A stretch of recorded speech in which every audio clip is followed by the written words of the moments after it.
ఏదైతే ఇక్కడ ఇన్సిడెంట్ జరిగిందో ఈ ఇన్సిడెంట్ కు సంబంధించి ఇప్పుడే బాడీలు ఖమ్మం పోస్ట్ మార్టం పోయి వచ్చింది. ఇక్కడ చూడండి, ఇక్కడ వారి ముగ్గురికి కూడా ఒకే కుటుంబానికి సంబంధించి ఇవి తయారు చేయడం జరుగుతుంది. ఈ విధంగా సొంత కుటుంబీకులు రానున్న కాలంలో వాళ్ళు భవిష్యత్తుని ఆగం చేసిన అటువంటి నీచుల్ని, అటువంటి దుర్మార్గుల్ని క్షమించకూడదు. ఈ రోజు ఈడు చేసిండు, రేపు ఇంకొకటి చేస్తుండు. కాబట్టి ఇటువంటి వాళ్ళకి తగిన బుద్ధి చెప్పాలి ఈ ప్రభుత్వం. ఏమి కాదు, నాకు చట్టాలు ఉన్నాయి, ఎట్లాగైనా తప్పించుకోవచ్చు అనే కోణంలో అనేక మంది ఈ విధంగా చేస్తున్నారు. ఈ ప్రాంతంలో ఇలా ఈ గోపాలపేట ప్రాంతంలో ఇది దగ్గర ఒక 3-4 సంఘటనలు ఈ విధంగా జరిగినాయి. ఈ పల్లెటూరులోనే ఈ విధంగా చేస్తుంటే మరి సామాన్యుల పరిస్థితి ఏంటి?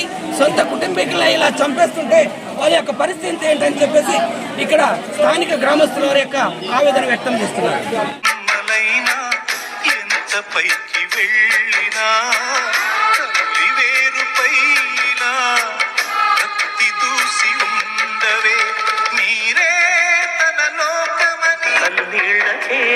కన్నీరొచ్చి కష్టాలకే కష్టం వేసి కన్నాయిలా నిన్నే చూడగా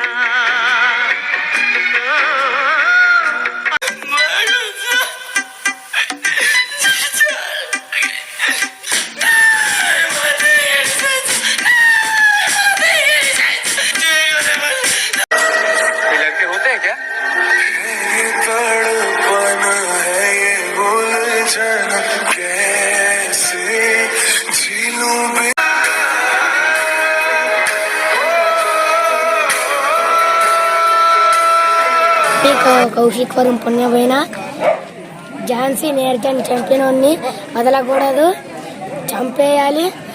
నేరం చేసిన వాడిని ఎవరిని వదిలిపెట్టకూడదు, అందరినీ చంపి పడేయాలి. అన్నగారికి నమస్తే. నరసరావు అండి, రంగమంజరం మాది. ఇప్పుడు చనిపోయిన పిల్లలు మా మరదల పిల్లలు, మా మేనత్త బిడ్డలు. వీడు తాగి సిటా చేసి పిల్లగాలను చనిపోయింది. ఇలాంటి వాడికి ఉరిశిక్ష దిగాలి.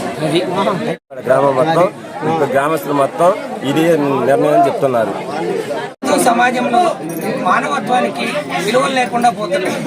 ఈ రోజు ఈ తెల్లాడి మండలం గోపాలపేట గ్రామంలో సొంత కుటుంబీకులనే, సొంత కొడుకు వాళ్ళ యొక్క పిల్లల్ని, కడుపును పుట్టిన పిల్లల్ని, తల్లిని అతి దారుణంగా చంపినట్టు ఇక్కడ ఆరోపణలు వినిపిస్తున్నాయి.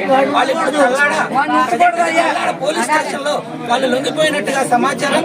మరి ఇక్కడ ఒక పాము తన పిల్లల్ని తానే కళ్ళు కనిపించని క్రమంలో తన పిల్లలు తానే చంపేసుకుంటుందట. కానీ ఆస్తుల కోసం, ఉన్న కొద్ది గొప్ప పొలం ఇల్లుల కోసం ఇలా కన్న పిల్లల్ని, సొంత తల్లిని అడ్డు తొలగించుకుంటే ఇది మొత్తం మాకే స్వాహా అయిద్దని చెప్పేసి సదరు ఎవరైతే ఇల్లీగల్ కాంటాక్ట్ పెట్టుకొని ఉంటున్నారో మహిళ, ఆ మహిళ యొక్క సహాయ సహకారాలు కూడా వీళ్ళని చంపిన విధానంలో భాగస్వామిగా ఉన్నారని చెప్పేసి ఇక్కడ స్థానికులు ఆరోపిస్తున్నారు. ఈ విధంగా ఈ విధమైన ఇల్లీగల్ కాంటాక్ట్ పెట్టుకుని సొంత కుటుంబీకులనే ఆగం చేసి దారుణంగా చంపిన అటువంటి కిరాతకుల్ని క్షమించకూడదని చెప్పేసి ఇక్కడ ప్రజలు వారి యొక్క ఆవేదన వేస్తున్నారు.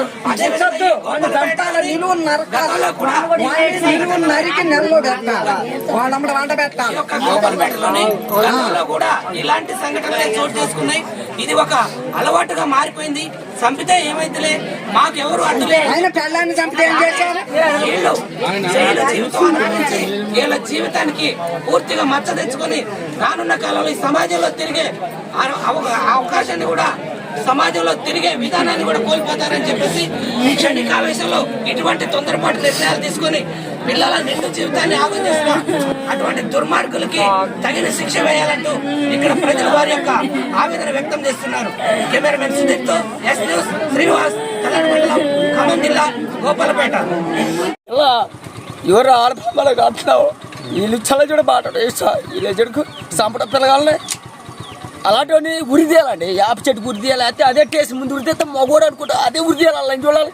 అలా నా కొడుకు రానికూడదు, అలాగే ఎల్లప్పుడు కూడా రానికూడదండి, ఎల్లప్పుడు ఉంచుకోకూడదండి. అలా ఇచ్చా కొడుకుని చిన్నపిల్లండి పాపం ఏడ్చాడు. ఏందండి సంపట పిల్లగాలని ఏం చేశారంటే పోనీలే పిల్లగాను అనాథలు అవుతా అని చెప్పి అరకనున్నారు మా వాళ్ళు. మళ్ళీ ఏం చేశాడు, పిల్లగాళ్ళను తల్లిని అందరూ తప్పిండు. వీళ్ళు ఇచ్చాలని చూసి కరెక్ట్గా ఇలాంటి ఉరి తీయాలా కొడుకుని ఈయన చెట్టుకు ఉరి తీయాలి పోటీ ముందు ఉరి తీయాలి అలాగే